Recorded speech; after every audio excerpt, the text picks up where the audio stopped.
ऐसा है कि ये लोग कोई काम ऐसा करते नहीं, लोगों को ध्यान बटाने के लिए कोई विकास का काम नहीं करेंगे, जनता के हित का कोई काम नहीं करेंगे, लोगों को रोजगार नहीं देंगे, महंगाई पर रोक नहीं लगाएंगे, तो जनता का ध्यान बटाने के लिए यही काम करेंगे।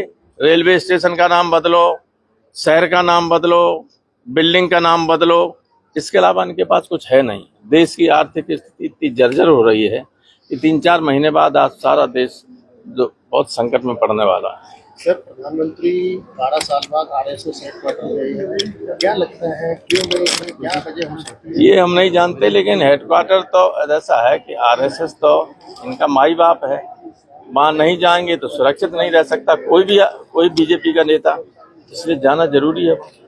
अमित शाह जी ने कहा है कि 30 साल तक भारतीय जनता पार्टी को देश से कोई नहीं हटा सकता।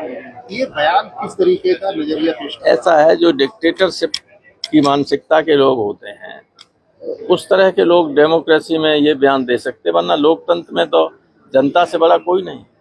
इनकी सत्ता में रहने का टाइम कांग्रेस जितना नहीं रहा, कांग्रेस इतना नहीं रहा और न रह सकता है।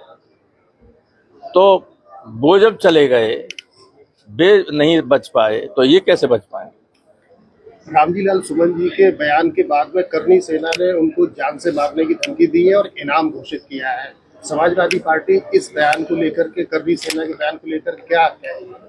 देखिए, इसको हमने पार्लियामेंट में भी उठाने की कोशिश की, लेकिन वहाँ आप जानते हो कि बीजेपी की पार्टी जो है उसके एमपी लोग हमें स्वयं करनी सेना के सदस्य बन जाते हैं, किसी को बोलने नहीं देते।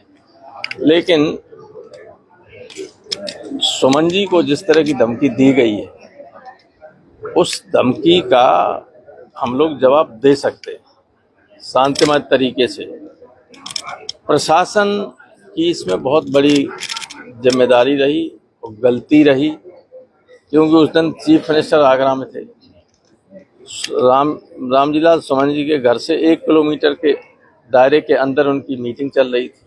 तो आप जानते हैं, शहर में अगर मुख्यमंत्री हो तो चप्पे चप्पे पर पुलिस की नज़र रहती है, और ये 15 किलोमीटर पुलिस के साए में ही आए रामजी के घर, सुमन के मकान तक।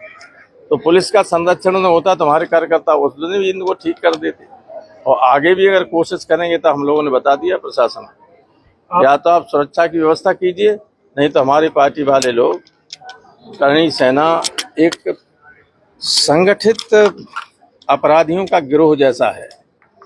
अभी मैंने जब ये कहा था, आपने देखा होगा कि एक मामले में गुजरात की पुलिस ने करनी सेना के अध्यक्ष की पगड़ी को उछाल के और मार पीट के ले गए थे। इन्होंने कुछ किया? कुछ नहीं किया। करनी सेना के एक अध्यक्ष को घर में घुसकर लोगों ने गोली मार दी, क्या करनी सेना ने किया? और रामलीला सुमन पर चढ़ के आ गए क्योंकि वो दलित थे। तो ये अब बर्दाश्त नहीं किया जा सकता। पीटीए इनको ऐसा करारा जवाब देगा, ये ठीक हो जाएंगे सब। मुख्यमंत्री ने रामचरितमानस का पाठ चैत्र नवरात्रि को लेकर बोला है कि रामचरितमानस का पाठ हर जिले में किया जाएगा, साथ ही अवैध बूचड़ खानों पर कार्रवाई के लिए भी बोलिए, मीट की बिक्री बंद हो जाती है। ऐसा है कि जब विनाश काले विपरीत बुद्धि। प्रोफेसर, भाजपा के नेता जो है वो एक तरफ मुस्लिमों पर विवादित बयान देते हैं और दूसरी तरफ पीएम मोदी सौगातें मुस्लिम के तहत की बांट रहे हैं। आप छोड़िए ये बातें, आप सब जानते हो कि सब कुछ दिखावे की बात है, सब असत्य भाषण करते हैं।